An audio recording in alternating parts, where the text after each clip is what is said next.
Assalamualaikum warahmatullahi wabarakatuh. Yang terhormat Bapak Dedan Sukardan, SE MSI, AK CA.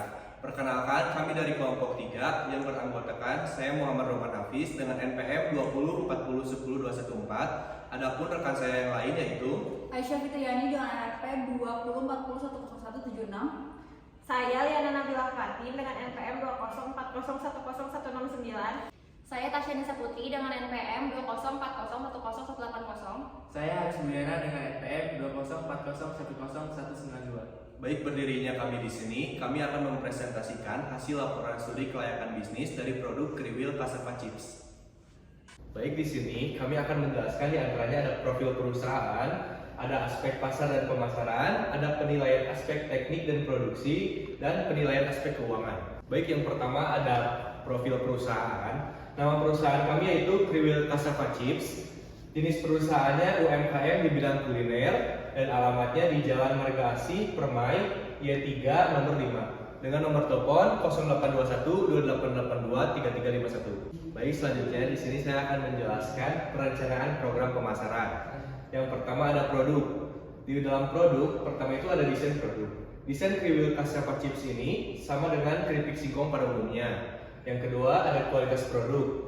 Kualitas produk menggunakan bahan yang sehat dan produk Kriwil Cassava Chips ini memiliki teksturnya sehingga aman dikonsumsi. Kriwil Cassava Chips ini memiliki daya tarik karena memiliki desain yang memiliki ciri khas tersendiri. Lalu untuk packagingnya, packaging produk Kriwil Cassava Chips ini menggunakan ziplock dan memiliki desain yang menarik. Baik, yang kedua ada price. Harga produk ini relatif terjangkau oleh masyarakat dan pelajar karena produk yang ditawarkan dengan harga Rp12.000. Lalu ada promotion. A. Advertising. Membuat video iklan promosi Kriwil Cassava Chips ini di Instagram dan TikTok. B. Sales promotion. Memberikan diskon pada pembelian banyak dan di tanggal yang sama seperti 12/12. Lalu ada personal selling. Berpartisipasi dalam bazar makanan dan acara festival masyarakat. Lalu ada direct marketing, memberikan pesan secara individual melalui WhatsApp. Lalu ada word of mouth, berkomunikasi kepada keluarga dekat, kerabat, teman, dan lingkungan sekitar. Apabila sudah berjalan baik, akan melakukan penjualan yang lebih luas. Lalu di sini ada place. Keripik singkong ini diproduksi di Marga Asih, AT 3 RW 20, Kelurahan Marga Asih, Kecamatan Marga Asih, Kabupaten Bandung. Lalu di sini ada people, sumber dari manusia, tenaga kerja yang diperkerjakan berjumlah 5 orang. Selanjutnya ada proses. Kriwil Cassava Chips ini menerapkan proses yang efektif untuk memesan, menyiapkan, menyajikan, dan mengantarkan makanan. Kriwil Cassava Chips juga selalu memastikan bahwa pelanggan mendapatkan pelayanan sebaik dan secepat mungkin. Selanjutnya ada bukti fisik atau physical evidence. Keberadaan Kriwil Cassava Chips yang menyeluruh di seluruh Kriwil Cassava Chips sudah menjadi bukti nyata keberhasilan perusahaan ini. Selain itu, branding Kriwil Cassava Chips pada produk seperti teksturnya yang terkenal renyah merupakan bukti lain dari kesuksesan Kriwil Cassava Chips. Selanjutnya ada analisa perkiraan penjualan. Yang pertama ada demografik. Yang A, gender yaitu perempuan dan laki-laki. A, 10 sampai 49 tahun. Selanjutnya ada material status, lajang, dan sudah menikah. Yang terakhir ada occupation. Semua kalangan khususnya pelajar dan mahasiswa. Yang kedua ada geografik. Yang A, location.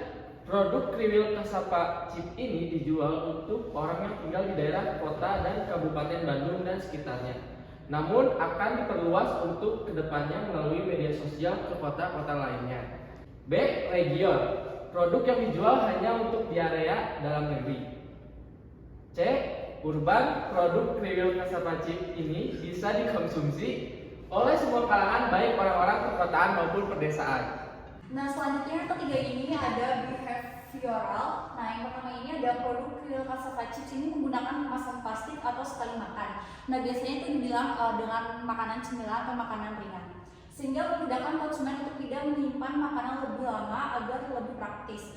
Karena sebagian besar konsumen kami mentargetkan pada mahasiswa dan pelajar. agar memudahkan untuk bisa membeli yang satu kali makan tanpa membeli banyak dan tidak perlu disimpan untuk berikutnya. Lalu yang kedua, di sini ada penggunaan produk kriwil cassava chips ini di momen orang-orang yang ingin menikmati makanan pelengkap atau snack dengan ukuran kecil sekali makan. Lalu yang kedua, di sini ada psikografi. Yang pertama ini ada sosial status, ditujukan untuk orang pada semua kalangan dari remaja maupun dewasa. Lalu yang kedua, di sini ada lifestyle, ditujukan untuk orang yang membutuhkan makanan pelengkap pada kondisi tertentu dan untuk melakukan me time. Lalu yang ketiga ada personality, ditujukan untuk orang yang menyukai makanan ringan. Lalu di sini ada pelaksanaan studi dan pengujian pendahuluan. Perusahaan ini berdiri berdasarkan keinginan dari pemilik perusahaan yang melakukan pengujian dengan cara membandingkan dengan produk pesaing yang setara. Lalu perencanaan timbul karena modal yang tersedia dan karena keinginan dari pemilik. Yang kedua, lalu ada penetapan skala produksi. Dalam produksi produk kami melakukan produksi setiap hari. Maka dari itu produk yang kami tawarkan bersifat ready stock. Produk dihasilkan dalam setahun rata-rata sekitar 54.000 produk yang dihasilkan dalam setahun rata-rata sekitar 54.000 pieces. Lalu di sini saya akan menjelaskan cara produksi produk kriwil cassava chips. Yang pertama ini kupas kulit singkong lalu cuci dengan bersih. Yang kedua, iris singkong menggunakan mesin pemotong khusus. Yang ketiga, goreng singkong hingga matang dan renyah. Yang keempat, lalu singkongnya ditiriskan. Yang kelima, simpan keripik dalam wadah besar lalu masukkan bumbu. Yang keenam, aduk hingga bumbu merata. Selanjutnya ada alat dan bahan baku produksi. Yang pertama ada wajan, ada tabung gas, kompor, wadah besar, alat pemotong keripik, sendok besar, standing pouch, saringan, rak, singkong, minyak kelapa, bumbu pedas, dan bumbu asin. Lalu selanjutnya ada tata letak atau layout fasilitas produksi. Kriwil cassava chips ini memproduksi sebuah keripik singkong atau termasuk industri. Makanan yang melakukan proses produksi keripik singkong di rumah pemilik karena belum memiliki pabrik tetap. Lalu ada lokasi produk. Kriwil cassava chips ini diproduksi di Marga Asih, RT 03, RW 20, Kelurahan Marga Asih, Kecamatan Marga Asih, Kabupaten Bandung. Selanjutnya di sini ada penyusunan schedule kerja. Karena produk kriwil cassava chips ini melakukan penjualan dengan sistem ready stock, maka untuk pembuatan produk dilakukan setiap hari. Lalu di sini ada supplier dan partner. Yang pertama itu ada singkong, lalu toko plastik dan toko minyak. Lalu di sini ada kegiatan utama yang kita lakukan, yaitu membuat desain logo, mencari supplier bahan baku, quality control, photoshoot produk, promosi, mempersiapkan produk, memasarkan dan mendapatkan feedback. Lalu di sini ada sarana dan prasarana. Sarananya itu peralatan masak dan ekspedisi. Lalu prasarananya itu tempat usaha, modal usaha, izin usaha, chef, dan kendaraan. Lalu di sini ada pengukuran penawaran. Untuk pengukuran penawaran kami menghitung dari 2022 terlebih dahulu dengan asumsi pesaing yang menjual produksi sejenis di daerah produksi. Kita ada 5 pesaing. Dengan total penjualan per hari sebanyak 150 pieces. Jadi untuk 2022 itu 150 dikali 5 dikali 360 yang hasilnya jadi 270. Lalu di sini kita asumsikan kenaikan penawaran per tahunnya 10%. Jadi dari 2021 243.000, 2020 218.700, 2019 196.830, 2018 ada 177 147. Lalu untuk pasar potensial kita asumsikan 20% dari penawaran. 243.000 dikali 20% hasilnya 48.600. Lalu 2020 218.700 dikali 20% hasilnya 43.740. Lalu 2019 196.830 dikali 20% sama dengan 39.366. Untuk 2018 penawarannya 177 dikali 20% hasilnya 35.429. Lalu di sini ada peramalan permintaan. Untuk menghitung peramalan permintaan kita menggunakan metode regresi linear dengan persamaan Y sama dengan A plus BX. Lalu di sini ada Y permintaan efektif yang dihitung dari slide sebelumnya. Sedangkan X di sini adalah upah minimum kerja di Kota Bandung. Jadi di sini perhitungannya B N sigma XY dikurang sigma X dikali sigma Y dibagi M sigma X kuadrat dikurang X kuadrat. Lalu B 5 dikali 4.269.048.858 dikurang 17.571.839 dikali 1.326.812 dibagi 5 dikali 62.005.173.158.485 dikurang 17.571.839 kuadrat. Lalu hasilnya 0,14. Di sini ada A sigma Y dibagi N dikurang B sigma X dibagi N. Lalu di sini hasilnya 1.326.812 dibagi 5 dikurang 0,14. 17.571.839 dibagi 5 hasilnya min 226.649. Lalu untuk menghitung penambahan permintaan dan untuk menghitung penawaran dilihat dari pengukuran. Penawaran itu 83%. Lalu di sini hasilnya Y 2023 340 136 dan 2024 371 795, 2025 405 22. Untuk 2026 440 517 dan Y 2027 sama hasilnya 477 783. Jadi untuk 2023 penawarannya 83% dari PE dan untuk pasar potensialnya itu didapatkan dari PE dikurangi penawaran. Baik, di sini saya akan melanjutkan penjelasan tentang aspek keuangan. Jadi, unit produksi normal 54.000 dan untuk memproduksi dibutuhkan yaitu singkong sebanyak 20.250 kg, minyak goreng 3.240 liter, bumbu pedas 500 kg, bumbu asin 540 kg, gas 12 kg, 200 tabung. Nah, untuk menghitung biaya bahan per unit yaitu jumlah biaya bahan dibagi unit produksi normal. Lalu selanjutnya untuk menghitung BTK per unit, upah langsung dibagi unit produksi normal. Lalu untuk menghitung BOP per unit yaitu jumlah BOP dibagi unit produksi normal.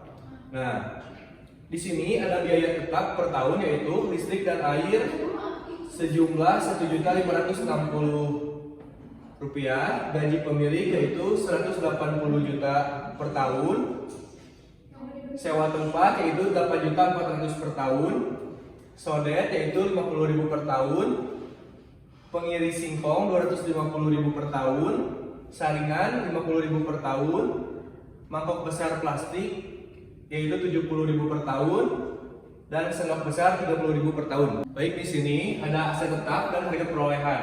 Yang pertama ada rak dengan harga perolehan yaitu Rp135.000. Lalu ada kompor dengan harga Rp300.000. Lalu ada wajan dengan harga Rp400.000 dan jumlah investasi semuanya ada Rp800.035.000. Nah, di sini ada penggunaan dana. Dana yang dibutuhkan yaitu ada modal kerja variabel sebanyak Rp1.096.225.000. Lalu untuk modal kerja tetap ada Rp900.052.50. Lalu ada investasi yaitu Rp835.000 dan jumlahnya ada Rp2.749.110.000. Nah, di sumber dana ini, dari sumber dana modal sendiri yaitu 60%, dari penggunaan dana dan kredit banknya yaitu 40%. Untuk sumber dana modal sendirinya yaitu sebanyak Rp1.469.466.000. Untuk kredit banknya yaitu ada Rp1.099.644.000 dan jumlah akhirnya yaitu Rp2.749.110.000. M-nya tuh sebesar 1.099.644. dan I-nya sebesar 0,075. N-nya tuh 48. Jadi didapatkan angsuran sebesar 27.364.68 per bulan. Dan untuk perhitungannya bunga yaitu saldo awal dikali bunga per bulan.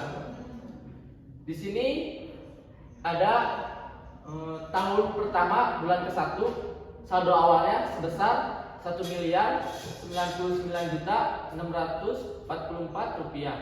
Pokok bunganya 19.117.358. Terus ada bunganya 8.247.330. Jumlahnya 27.364.688. Saldo akhirnya 1.080.526 rupiah. Selanjutnya ada tahun kedua bulan ke-1. Saldo awalnya sebesar 860.532 rupiah. Dan pokoknya 20.910.698. Bunganya sebesar 6.453.990 rupiah. Dan jumlahnya sebesar 27.364.688 rupiah. Saldo akhirnya sebesar 839.621.302 rupiah. Lalu ada tahun ketiga bulan pertama dengan saldo awal 598.989 rupiah dengan pokoknya 22.872 rupiah dengan bunganya sebesar 4.492 rupiah. Jumlahnya sebesar 27.364 rupiah dengan saldo akhirnya 576.117 rupiah. Selanjutnya ada tahun keempat bulan ke-1 dengan saldo awalnya sebesar 312.912 rupiah dengan pokoknya 25.017 rupiah. Bunganya sebesar 2.346 rupiah. Jumlahnya sebesar 27.364 rupiah dengan saldo akhirnya sebesar 287.894 rupiah. Di sini ada tahun pertama, pokoknya sebesar 239.112 rupiah dengan bunga sebesar 89.264.250 rupiah dengan total angsuran sebesar 324.376.250 rupiah. Selanjutnya ada tahun kedua sebesar 261.542.355 rupiah dengan bunga 66.833.895 rupiah dengan total angsuran 328.376.250 rupiah. Selanjutnya ada tahun ketiga dengan pokok 284.76.832 rupiah dengan bunga 42.299.418 rupiah. Total angsurannya sebesar 328.376.250 rupiah. Lalu di sini saya akan menjelaskan tentang proyeksi laba. Nah, di sini tertera harga jualnya itu sebesar 12.000 dan untuk biaya bahan per unit itu sebesar 4.652. Untuk biaya tenaga kerja per unit itu sebesar 1.000 dan di sini ada BOP variabel sebesar 1.001 dan lalu yang di sini ada unit produksi normal sebesar 54.000. Nah, untuk HPP-nya sendiri ini sebesar 6.653.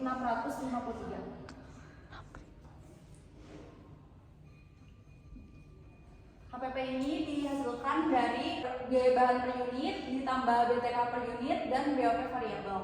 Nah, jadi sebesar 6.653. Nah, ini ada perusahaan baru. Jadi untuk unit produksinya itu bertahap dari tahun ke tahun. Nah, untuk tahun pertama ini kita sebesar 80%, tahun kedua ada 85%, tahun ketiga ada 90%, tahun keempat ada 95%, dan tahun kelima ini ada 100%. Nah, untuk unit penjualan ini dihasilkan dari unit produksi normal dikali dengan persenan per tahunnya ini. Nah, untuk unit penjualan yang pertama ini ada 43.200, untuk yang kedua ada 45.900, untuk tahun ketiga ada 48.600, untuk tahun keempat ada 51.300, untuk tahun kelima ada 54.000. Nah, lalu di sini ada penjualan ini tuh dihasilkan dari harga jual dikali unit penjualan. Nah, untuk tahun pertama ini ada 518, tahun kedua ada 550, tahun ketiga ada 583, tahun keempat ada 615, dan tahun kelima ini ada 648. Nah, lalu untuk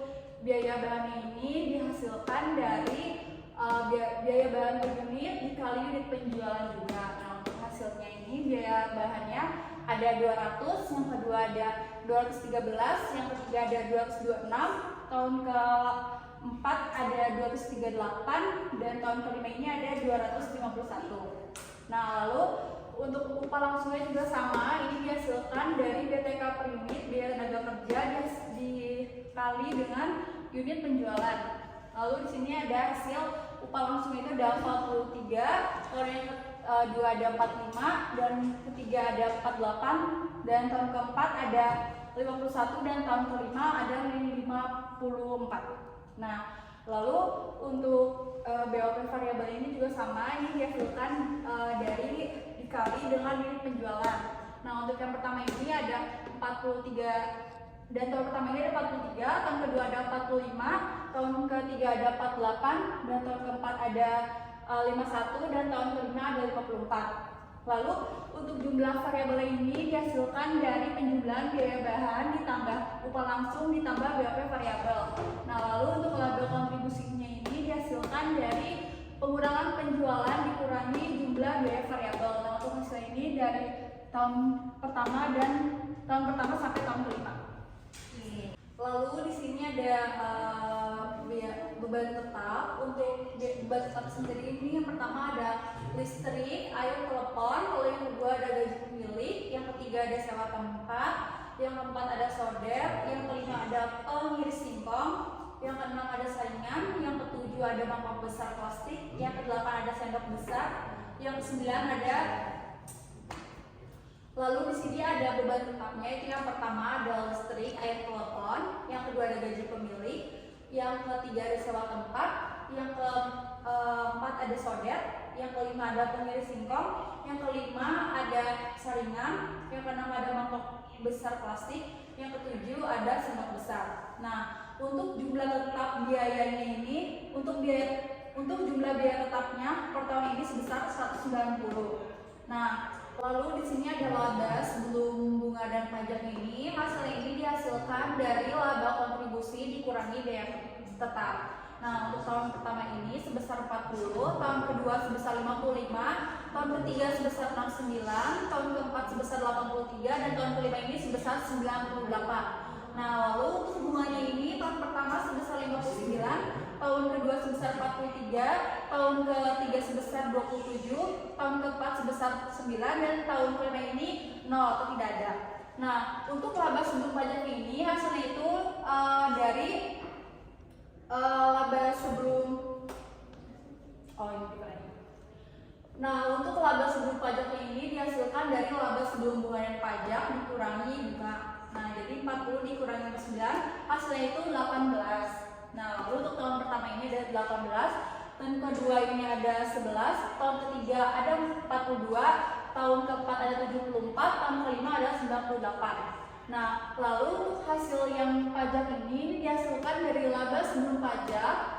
18 ini dikurangi 22%, hasilnya ini ada 4. Untuk tahun pertama, tahun kedua ini ada 2, tahun ketiga ada 9, tahun keempat ada 16, tahun kelima ada 21. Nah, untuk laba setelah pajak ini dihasilkan dari pengurangan laba sebelum pajak dikurangi pajak yang 22% ini. Jadi 18 dikurangi 4. Nah, lalu hasilnya segini untuk tahun pertama sampai tahun kelima. Nah, untuk average IFT-nya ini dihasilkan dari rata-rata laba setelah pajak dan hasilnya ini sebesar 32.351.791. Nah, untuk average initial investment ini dihasilkan dari modal sendiri dibagi 2. Nah, jadi 824 733. Nah, jadi untuk ARR sendiri ini sebesar 3,92% dinyatakan layak karena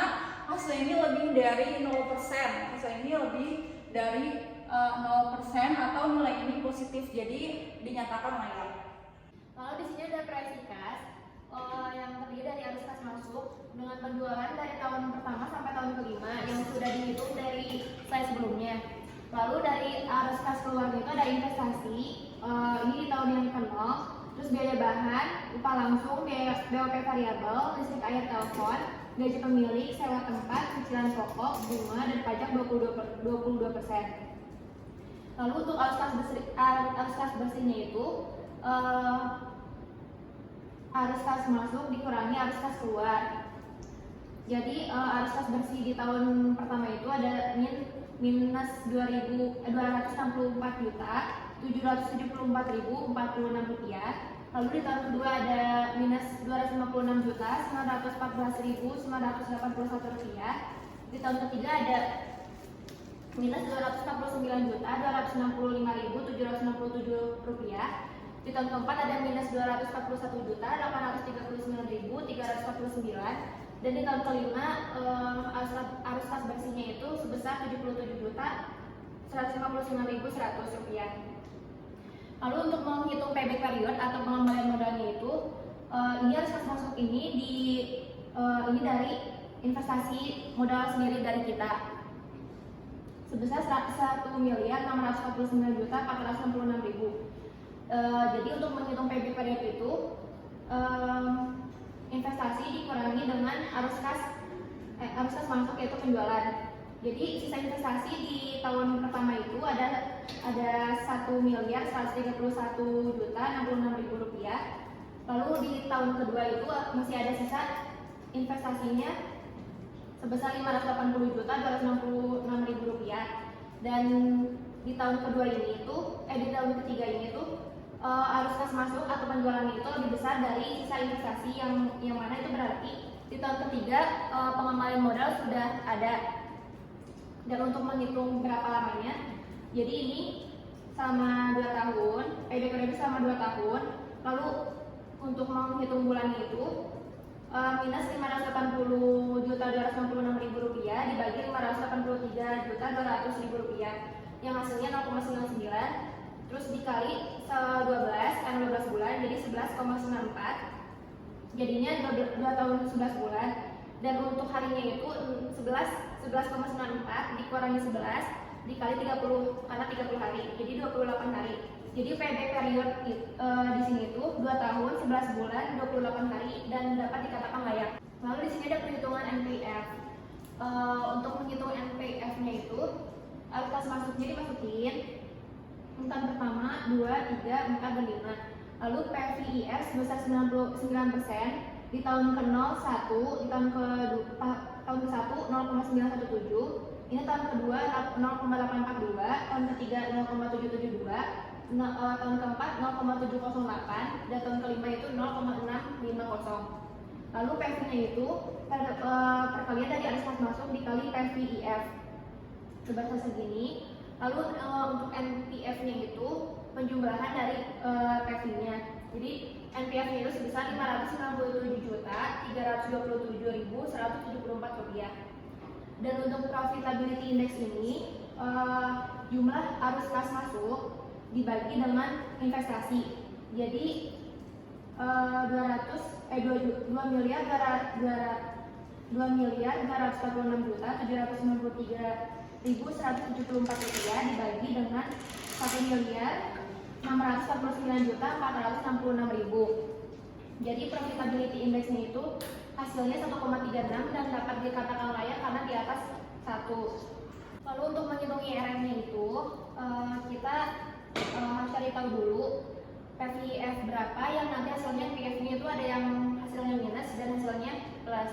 Dan kita dapatkan hasilnya plus itu di PVF di angka 20% dengan MPF-nya sebesar Rp59.825.667 dan di PVIF sebesar 30% yaitu didapatkan NPV-nya itu sebesar minus Rp269.262.807 dan dapat diketahui bahwa IRR pada proyeksi ini adalah 21,57% dan dapat dikatakan layak. Terima kasih atas perhatiannya. Mohon maaf apabila ada kesalahan. Wabillahi taufiq wal hidayah. Wassalamualaikum warahmatullahi wabarakatuh.